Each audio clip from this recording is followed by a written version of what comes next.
Assalamu alaikum wa rahmatullahi wa barakatuh. Exercice de remédiation numéro 1. La partie du programme.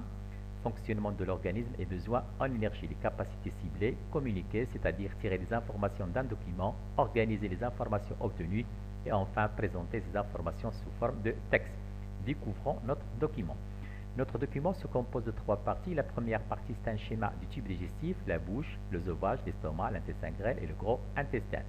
Mais cette partie fournit aussi d'autres informations. Les ronds rouges, elles correspondent aux endroits d'arrivée des enzymes. Effectivement, au niveau de la bouche, il y a sécrétion de la salive par les glandes salivaires. La salive est un suc digestif. Il contient une enzyme appelée amylase salivaire. Au niveau de l'estomac, il y a sécrétion du suc gastrique par les glandes gastriques. Le suc gastrique contient une enzyme appelée la pepsine. Au niveau 3, c'est-à-dire la première partie de l'intestin grêle appelée duodénum, il y a arrivé du sucre pancréatique sécrété par le pancréas. Le sucre pancréatique contient plusieurs enzymes, la lipase, l'amylase, la trypsine. À ce niveau, il y a aussi arrivé de la bile sécrétée par des cellules hépatiques. Niveau 4, c'est-à-dire l'intestin grêle, il y a sécrétion du sucre intestinal par les glandes intestinales. Le sucre intestinal contient un ensemble d'enzymes, la maltase, la saccharase, la lactase, la peptidase, mais il contient aussi d'autres enzymes. Cette partie du document présente aussi d'autres informations, les cadres jaunes. Effectivement, les cadres jaunes représentent la durée de transit des aliments dans les différents organes du tube digestif. Au niveau de l'estomac, cette durée varie entre 3 et 6 heures. Au niveau de l'intestin grêle, elle varie entre 7 et 8 heures, alors qu'au niveau du grand intestin, elle atteint les 15 heures. On passe à la deuxième partie de notre document.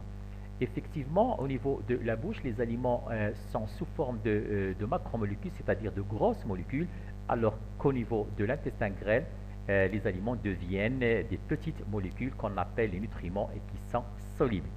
Ce qui nous permet de dire qu'au cours de leur passage par le tube digestif, les aliments subissent une simplification moléculaire. On est parti de macromolécules pour obtenir au niveau de l'intestin grêle des petites molécules, comme je viens de le dire, appelées nutriments.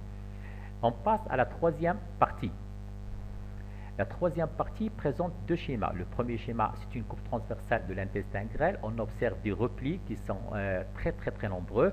Effectivement, leur nombre est estimé à quelques millions, ce qui offre à l'intestin grêle une surface d'absorption très importante, estimée elle aussi à 250 mètres carrés. Deuxième schéma, c'est un schéma d'une coupe longitudinale d'une villosité intestinale. À l'intérieur de la villosité, on observe des vaisseaux sanguins très fins, mais il existe aussi des vaisseaux lymphatiques appelés chylifères. On observe aussi qu'il y a passage des nutriments dans le sang appelé absorption intestinale. En conclusion, l'absorption intestinale s'effectue au niveau des villosités intestinales, c'est-à-dire passage des nutriments, comme je viens de le dire, vers le sang. Texte, ou plutôt travail à effectuer.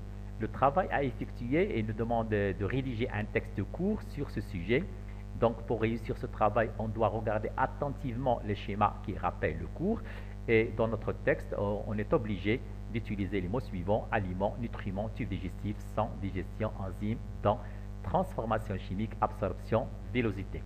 Je vous propose le texte suivant qui est composé de 3 parties, non pas 4 parties. Au départ, les aliments sont mâchés par les dents et subissent des transformations chimiques sous l'action des enzymes contenues dans les sucs digestifs.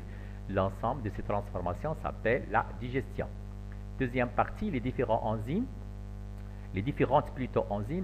enzymes c'est féminin, les différentes enzymes agissent à différents endroits du tube digestif, la bouche, l'estomac, l'intestin grêle, en transformant chimiquement les aliments. Et la troisième partie, l'absorption des nutriments dans le sang, s'effectue au niveau des villosités intestinales. Les villosités intestinales représentent la structure microscopique de l'intestin grêle au niveau de laquelle s'effectue l'absorption intestinale. Merci.